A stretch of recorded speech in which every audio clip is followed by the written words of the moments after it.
नमस्कार. 98वं अखिल भारतीय मराठी साहित्य संमेलन दिल्लीत सुरू आहे. या संमेलनाच्या अध्यक्षा डॉक्टर तारा भवाळकर यांच्याशी आज आपण गप्पा मारणार आहोत. ताराबाई, खूप खूप स्वागत आहे तुमचं साम टी व्हीवरती. ताराबाई, संमेलनाचं उद्घाटन कालच झालं. गेले काही वर्ष आपण बघितलं तर संमेलनामध्ये असलेल्या राजकारण्यांचा सहभाग याच्याविषयी नेहमीच प्रश्न उपस्थित केले जातात. यावेळीसुद्धा ती चर्चा झाली. तर राजकारण्यांच्या सहभागाशिवाय संमेलन होऊ शकतं का? माझं स्वतःचं मत असं आहे की कुठलंही शासन आपल्या प्रजेसाठी जो काही खर्च करत असतो तो प्रजेने दिलेल्या करांच्या मधून करत असतो आणि मग जशा भौतिक सुविधा निर्माण करून द्याव्यात शासनाने अशी अपेक्षा असते. म्हणजे रस्ते असेल, पाणी असेल, अन्न वस्त्र निवारा वगैरे, त्याप्रमाणे ह्या जशा शारीरिक गरजा पूर्ण करणं हे शासनाचं कर्तव्य असतं आणि कर देणं हे प्रजेचं कर्तव्य असतं.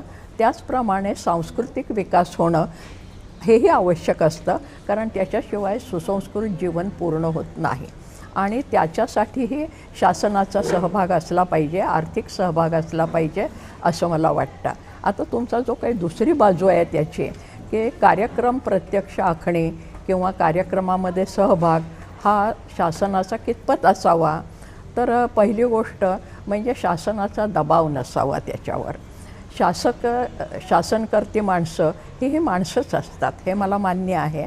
ती निरनिराळ्या विषयामध्ये खाजगी जीवनामध्ये अभिरुची घेऊ शकणारी असतात हेही मला मान्य आहे. त्यापैकी कोणी साहित्यिक असू शकतील, साहित्यात रस घेणारे असू शकतील, रसिक असू शकतील, हेही मान्य आहे. परंतु ज्यावेळेला शासनकर्त्याच्या भूमिकेमध्ये ते असतात त्यावेळेस त्यांनी ज्यांच्यासाठी, ज्या प्रजेसाठी म्हणून आपण हे काम करतो आहोत त्यांना जास्त अवसर दिला पाहिजे आणि त्यांना जास्त मोकळीक दिली पाहिजे असं वाटतं. आपला दबाव हा कुठल्याही प्रजेवर हा असता उपयोगी नाही. त्यांना आखणी करण्यासाठी मदत जरूर केली पाहिजे. बरोबर आहे. पण बाई, या संमेलनाचं अजून एक महत्त्व होतं, कारण का मराठीला अभिजात भाषेचा दर्जा मिळाल्यानंतरचं होणारं हे पहिलं साहित्य संमेलन आहे. तर ह्या अभिजात भाषेचा दर्जा मिळाल्यामुळे आत्ताची जी मराठीची परिस्थिती आहे ती सुधारेल असं तुम्हाला वाटतंय का? काय आहे, याच्या दोन बाजू आहेत की अभिजात भाषेचा दर्जा मिळाला याचा आनंद सगळ्यांना झाला. गेली 10-12 वर्ष त्याच्यासाठी निरनिराळ्या स्तरावर प्रयत्न चालू होते, हे सगळं मला मान्य आहे. आणि तो अभिजात भाषेचा दर्जा शासकीय स्तरावर यंदा मंजूर झाला. त्याचा सगळ्यांना जसा आनंद झाला तसा एक मराठी भाषक म्हणून मलाही आनंद झाला. आता प्रश्न असा आहे की अभिजात भाषा म्हणजे नेमकं काय, आणि त्याच्याबद्दल माझ्यासारख्याच्या मनामध्ये आजही विकल्प आहेत. कारण शब्दकोशामध्ये जे अभिजात या शब्दाचे अर्थ दिलेले असतात ते उच्च, सुसंस्कृत, कुलीन असे शब्द आहेत. आता एखादी व्यक्ती किंवा एखादा समुदाय कुलीन आहे की नाही, सुसंस्कृत आहे की नाही, उच्च आहे की नाही, हे कोणी ठरवायचं? आपल्या देशामध्ये प्राचीन काळापासून वर्णव्यवस्था आणि जातीव्यवस्था आहे आणि सामान्यपणे उच्च वर्ण जे मानले जातात त्यांच्या बाबतीमध्ये कुलीन, उच्च, उदात्त वगैरे संकल्पना आहेत. तेवढ्या त्या सीमित असू नयेत. मराठी माणूस जे बोलतो आहे, जो माणूस मराठी बोलतो आहे, ज्या पद्धतीने बोलतो आहे, त्या सगळ्या बोलण्याच्या, म्हणजे ज्याला आपण बोली म्हणतो भाषांच्या मधल्या, त्या सगळ्या बोली बोलणारे जे आहेत ते अभिजात भाषेचं पायाभरणच करत असतात. किंबहुना आपल्याकडे जे साहित्य निर्माण झालं आहे प्राचीन काळापासून ते लोकपरंपरेमध्येही साहित्य निर्माण झालेलं आहे, संत परंपरेमध्ये झालं आहे, शाहिरी परंपरेमध्ये झालेलं आहे, अभिजन स्तरावर झालेलं आहे, संस्कृत प्राचुर्यामध्ये झालं आहे आणि या प्रत्येकाच्या भाषिक व्यवहारामध्ये थोडंफार अंतर आहे. पण हे सगळेजण मिळून भाषेचा पाया आणि संस्कृतीचा पायाभरण करत असतात आणि त्यामुळे विशिष्ट समुदायाची भाषा म्हणजेच अभिजात भाषा ही जर संकल्पना कोणाच्या डोक्यामध्ये असेल तर ती असायला नको आहे असं मला वाटतं. जो माणूस मराठी भाषेमध्ये बोलत असतो आणि त्या बोली ह्या तर विविध प्रकारच्या असतात. आपल्याकडे जुन्या काळापासून अशी एक म्हण आहे किंवा असं एक वचन बोललं जातं, कोस कोस पर बदले पाणी, 12 कोस पर बानी. म्हणजे पाणीही बदलत असतं, एकसारखं पाणी सगळीकडे नसतं. म्हणून आम्ही म्हणतो तुमच्या गावातल्या पाण्याला चव आहे, आमच्या विहिरीच्या पाण्याला चव आहे वगैरे. तर पाण्याच्या क्षारानुसार पाणी बदलत असतं. तसं बोलीच्या चलनानुसार, व्यवहारानुसार बोलीही बदलत असतात. आणि त्यामुळे जे अभिजन म्हणवणारे आहेत त्यांच्यासुद्धा सगळ्यांची बोली एकसारखी नसते. कारण भाषा एक प्रमाणभाषा मानणं हे आवश्यक असतं व्यवहारासाठी, लेखनासाठी. परंतु ते प्रमाण भाषेसाठी आधी प्रमाण बोली असावी लागते. आणि बोलताना दोन व्यक्तींचं बोलणं हे तंतोतंत एकसारखं कधीही असू शकत नाही. आणि ह्याच्याच अनुषंगाने म्हणजे तुम्ही आता बोलतात भाषेबद्दल, तर ह्याच्या अनुषंगाने प्रश्न आहे की आत्ताची जी पिढी आहे हिच्यावरती सोशल मीडियाचा खूप सारा प्रभाव आहे. म्हणजे तिची जी व्यक्त होण्याची भाषा आहे ती वेगळी आहे. आणि तुम्ही नेहमी असं म्हणत आलेलं आहात की भाषा ही संस्कृतीची वाहक आहे. तर तुमची ही भाषा आणि आत्ताच्या पिढीची जी भाषा आहे त्याची सांधेजोड तुम्ही कशी करणार? काय आहे, आपल्या डोळ्यासमोर ज्याला आपण आधुनिक साधनं वापरणारी पिढी म्हणतो, ही पिढी म्हणजे अलीकडच्या काळामध्ये इलेक्ट्रॉनिक माध्यमं आलेली आहेत, मोबाईल वगैरे वगैरे, हे आपल्या डोक्यामध्ये असतात. हे वापरणारा समुदाय किती मोठा आहे संबंध देशाचा विचार केल्यानंतर. आपल्या डोळ्यासमोर महानगरं आणि नगरं असतात. आणि महानगरं आणि नगरांच्या मधली जी पिढी आहे ती पिढी या माध्यमांचा वापर करते आहे. याच्या पलीकडे खूप मोठा समुदाय म्हणजे आपण एका अब्जापेक्षा कितीतरी पट अशा प्रकारचा जनसंख्या ज्या देशामध्ये आहे त्या देशामध्ये ही माध्यमं वापरणारी किती लोक असतात. नंबर 1 म्हणजे ती शहरी महानगरी अशा व्यक्ती असू शकतात. आणि बाकीचा सगळा जो व्यवहार आहे तो व्यवहार वेगळ्या पद्धतीने होतो. तर त्या समुदायामध्ये ज्या पद्धतीचं जीवन जगत असतात त्याचा आविष्कार त्यांच्या बोलीमधनं होत असतो. म्हणून शहरी मंडळींची बोली आणि तुम्ही म्हणता जी तरुण पिढी आता शहरामध्ये काय झालेलं आहे तर शिक्षणाचं माध्यम हे मोठ्या प्रमाणावर बदलत चाललेलं आहे. कारण आपण एकीकडे मराठीचा अभिमान वगैरे वगैरे म्हणत असतो, परंतु ओढा जो मात्र आहे तो पाश्चिमात्य भाषांच्याकडे असतो. एरवी आपण कुठल्याही बाबतीमध्ये सांस्कृतिक बाबतीत आणि विशेषतः स्त्रियांच्या बाबतीत काही बदल झाले तर हे पाश्चिमात्यांचं अनुकरण आहे म्हणून नावं ठेवणारा एक वर्ग आहे. पण मग आमच्या भाषेचं काय? आणि आम्ही जर सातत्याने आपल्या मुलांना पाश्चिमात्य भाषा शिकवण्याच्या पाठीमागे असू तर मग ते अनुकरण जास्त त्रासदायक नाही का? कारण भाषेच्या माध्यमातून संस्कृतीचं अभिसरण होत असतं. आणि म्हणून इंग्रजी माध्यमांच्या शाळांच्याकडे जर ओढा असेल तर मातृभाषेला तुम्ही कुठलाही दर्जा द्या आणि त्याची कितीही स्तुतिगीतं गा, त्याच्यामुळे फरक पडणार नाही.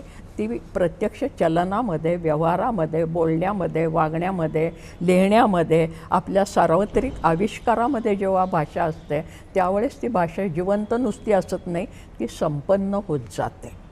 जर तुम्ही पोटापाण्याच्या उद्योगाला ही भाषा उपयुक्त नाही म्हणालात तर तुम्ही त्या भाषेकडे नीट बघत नाही.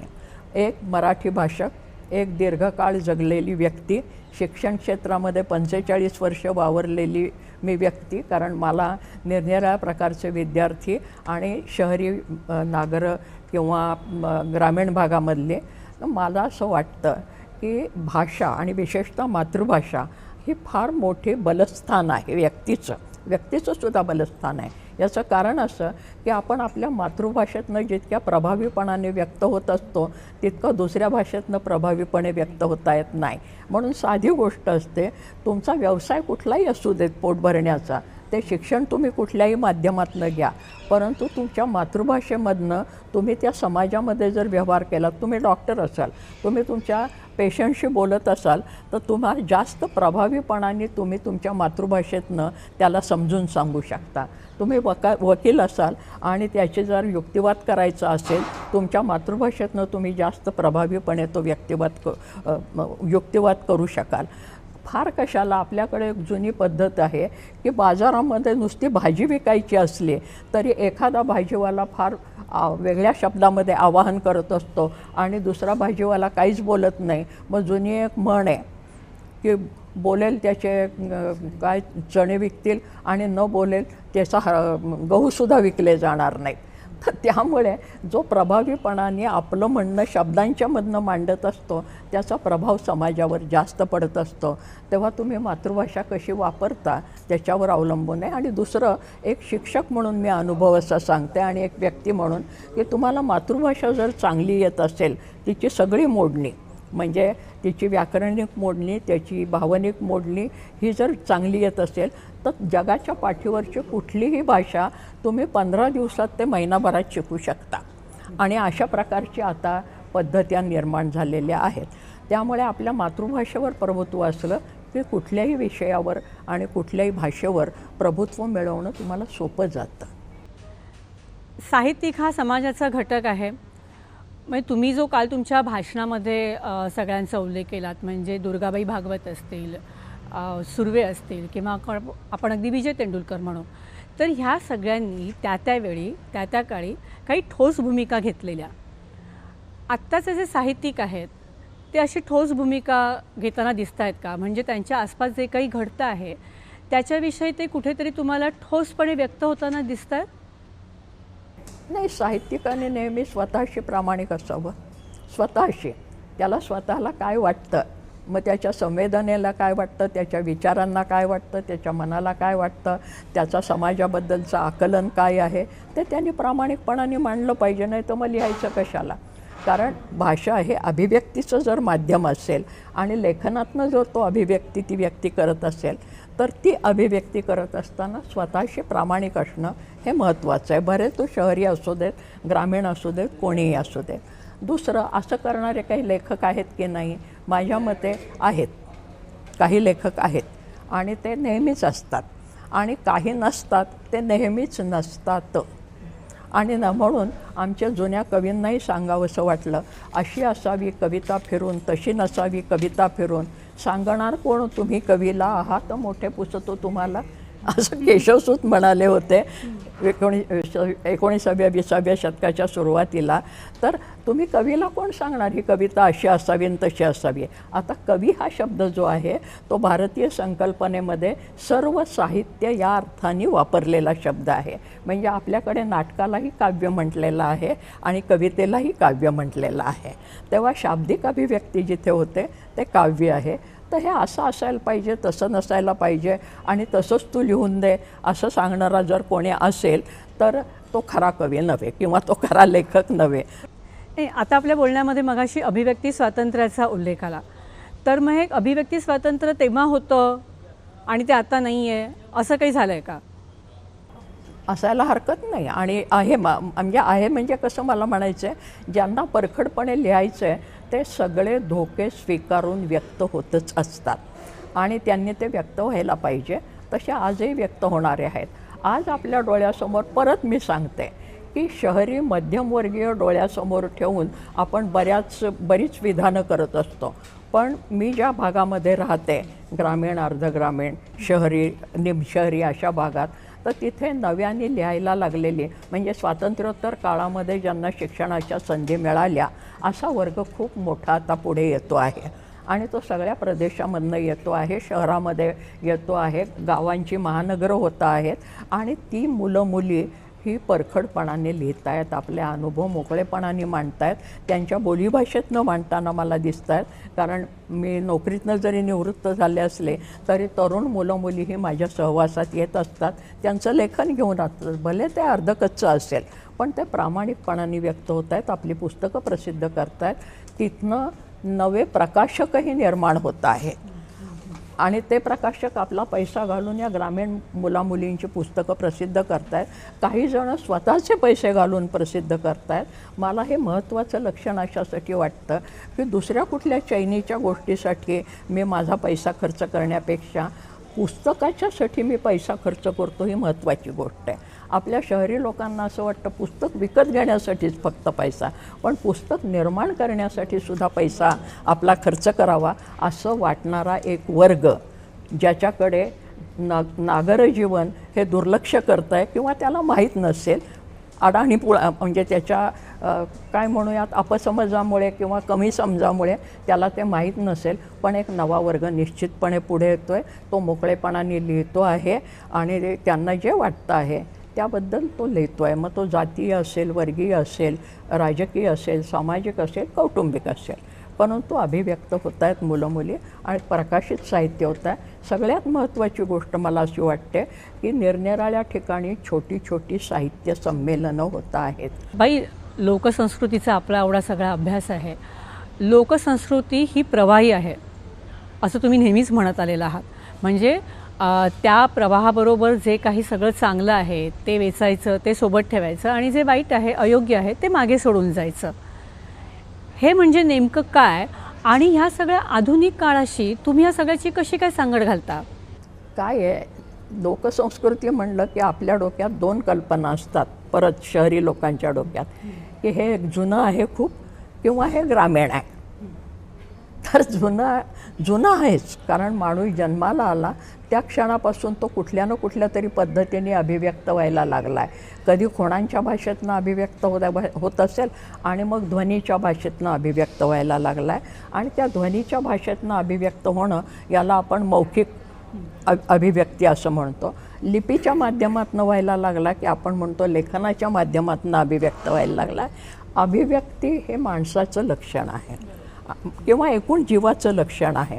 कारण काय म्हणायचं आहे ते कुठल्या ना कुठल्या तरी, चिमणी कावळेसुद्धा आपले काहीतरी स्वर निर्माण करतात, ध्वनीच्या मार्फत व्यक्त होतात. माणूस तर होतच आलेला आहे. आणि मग ही अभिव्यक्ती आपल्या जगण्याशी निगडीत असते की कोणाला तरी काहीतरी व्यक्त व्हायचं आहे आणि कोणीतरी ते स्वीकारलं पाहिजे. ते देवाणघेवाण हे अभिव्यक्तीचं कारण असतं, हेतू असतो, निमित्त असतं आणि ते होत आलेलं आहे. आता आदिम काळापासून माणूस जेव्हा विश्वाच्या पाठीवर जन्माला आला असेल तेव्हापासून हा प्रकार होतच आलेला आहे. तेव्हा केवळ ते ग्रामीण आहे असं नाही. माणूस जन्माला आल्यापासून आजपर्यंत त्याची जी वाटचाल आहे जगण्याची, ती वाटचालीसाठी तो निरनिराळ्या साधनांचा उपयोग करत आलेला आहे आणि त्या त्या काळात तो वेगळ्या प्रकाराने अभिव्यक्त होत आलेला आहे. मग त्याच्या चाली, रीती, रूढी, अन्न हे सुद्धा काळानुसार बदलत आलं आहे. म्हणून मानववंशशास्त्र आणि समाजशास्त्राचा आपण मागोवा घेत गेलो तर आपल्याला असं दिसतं की ह्या सगळ्या परंपरेमध्ये, जगण्याच्या परंपरेमध्ये, सांस्कृतिक, धार्मिक मी म्हणत नाही, ह्या जगण्याच्या परंपरेमध्ये काही जुन्या गोष्टी उपयुक्त वाटल्या म्हणून माणूस स्वीकारतो आहे.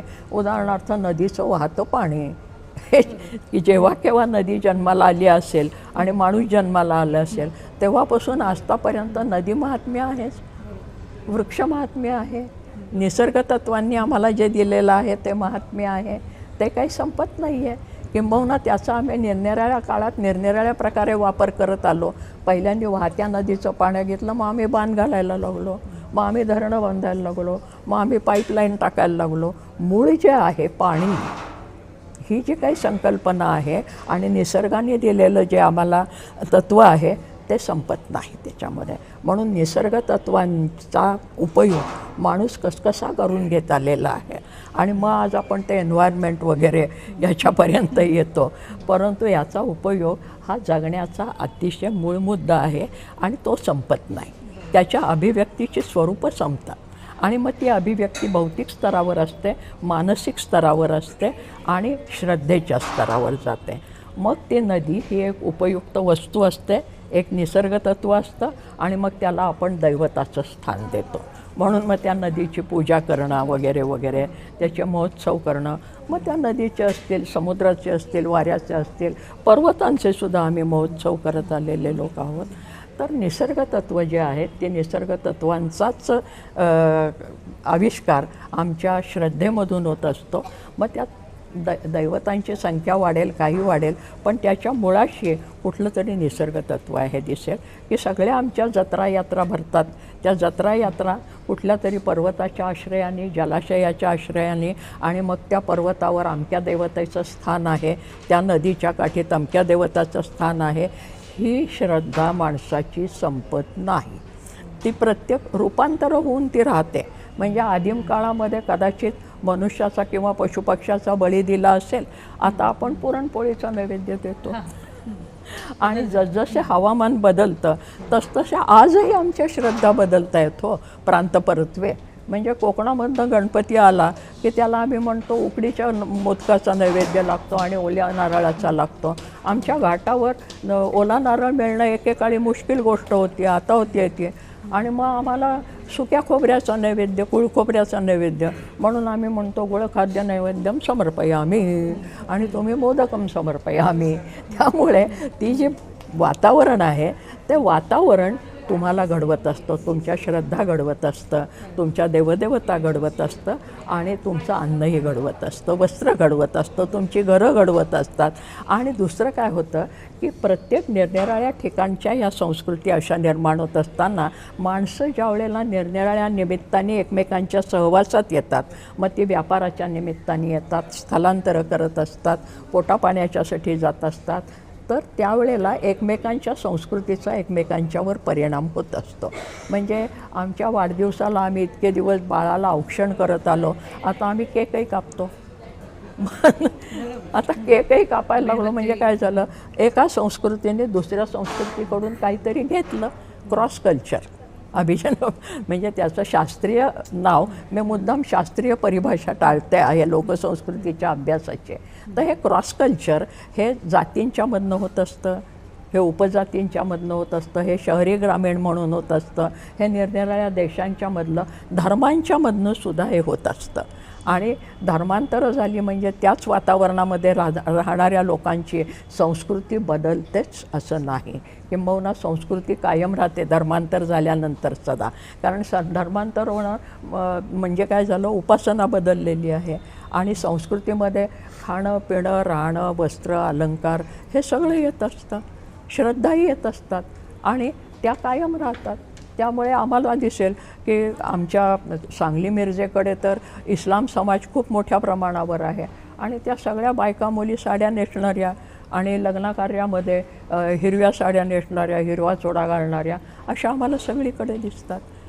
त्याच संस्कृतीमध्ये बहुजनांची जी भोवताली जे बहुजन, याचा अर्थ संख्येने बहुत असं म्हणूयात आपण, की जास्त संख्येने असलेल्या लोकांचा प्रभाव हा नेहमी कमी संख्येने असलेल्या लोकांच्यावर पडत असतो आणि त्याप्रमाणे आपण बदल होतो म्हणतो तो पूर्ण काही बदलत नाही.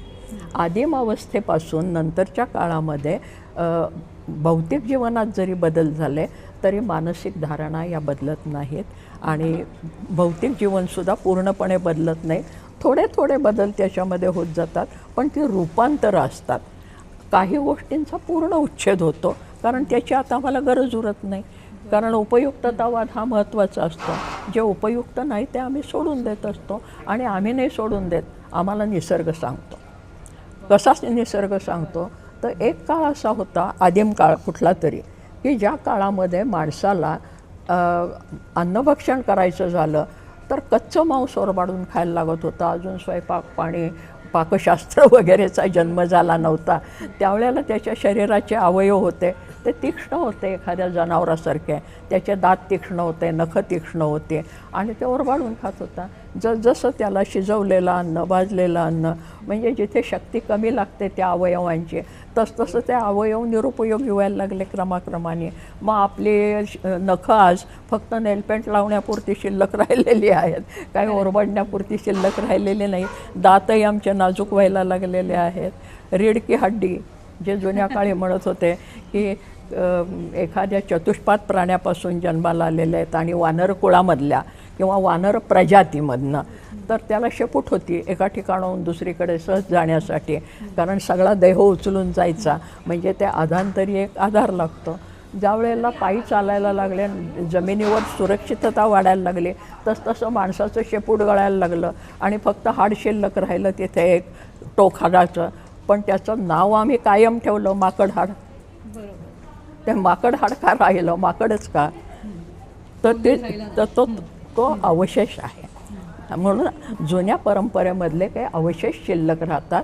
ते शारीरिक असतात, मानसिक असतात, भावनिक असतात, श्रद्धेतले असतात आणि जे शिल्लक राहिलेले अवशेष असतात त्यांना जिवंत अवशेष असं म्हणतात, लाईव्ह फॉसिल.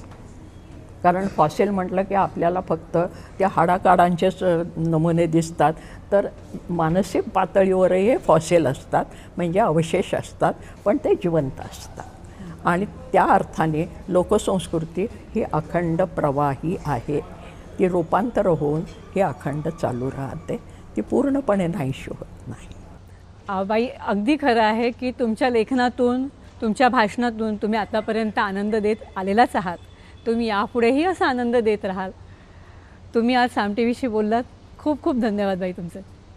मला बरं वाटलं, कारण या संमेलनामध्ये मी पाहते की तरुण वर्ग खूप मोठ्या प्रमाणावर आलेला आहे आणि तो जर जास्त सक्रिय झाला तर कुठल्याही देशाची, समाजाची उन्नती होणं ही अवघड गोष्ट नसते. त्या राष्ट्रवाद नावाची गोष्ट झेंडे घेऊन नुसती येत नाही. तरुणांची मनं जितकी क्रियाशील राहतील निरनिराळ्या कारणात आणि निरनिराळ्या कामामध्ये, ते महत्त्वाचं असतं. आणि तो वर्ग हा सर्व क्षेत्रामध्ये क्रियाशील असावा अशी या निमित्ताने मी अपेक्षा व्यक्त करते. तुम्हाला मनापासून धन्यवाद देते, कारण बडबड करणं हा माझा धंदा आहे. त्याला तुम्ही जरा थोडंसं पूरक वातावरण निर्माण करून दिलं. मनापासून धन्यवाद.